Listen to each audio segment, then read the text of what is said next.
He's such a big fan of the chicken. Oh, well, what's not to love? They're easy to keep. They provide food in the form of eggs and meat.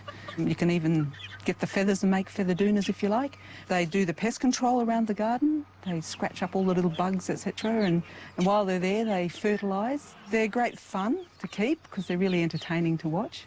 And they can so easily be kept in a suburban backyard. When it comes to your own garden, you need to check with your local council to see how many chooks you can have. Then you'll need to build them a coop. So this is your more traditional fixed chicken house. As you can see, it's been put together with a huge variety of recycled materials, which is great. Now, there's two main elements to this chicken house. There's the coop up here, which is your protected laying area. It's nice and safe, and at night they go in there and they can stay warm. Then you've got your hay run, and this is where they can cluck around and fuss around all day.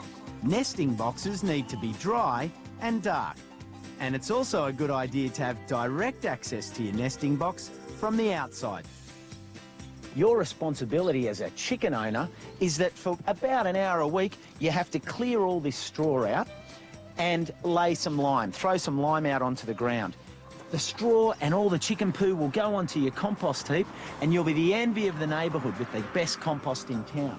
The lime helps to control any bacteria, and that way you'll be keeping really healthy and happy chickens. Chickens don't like damp, and so keeping the hutch dry is important if you're going to get healthy, fresh eggs every morning. If you're after a chook that's good to handle with kids, it's really good to have these little Pekins or Silkies. They're really a good breed, and they'll lay you a few eggs as well. The heavy breeds actually lay less eggs, but are good at hatching lots of babies. Chickens are the perfect recyclers, as they will eat all of your kitchen scraps. On top of that, you'll also need to give them plenty of water, as well as feeding them mixed grain and shell grit to help their digestion. Beans on toast, chicken and rice, peas and broccoli. It's true that vermin can be a problem, like rats and birds. So when building your coop, make sure that your gauge of wire is very small, and second of all, when you're feeding your chickens, only put out enough food that can be consumed by them in 15 minutes. If you don't have the space for a permanent coop, maybe you could try a mobile chicken home. This is called a chicken hutch or a chicken tractor. You put them in there, they've got grass to chew and eat, they look after insects, at the same time they fertilise your lawn. All you have to do is lift it up every day or two and move it around the yard.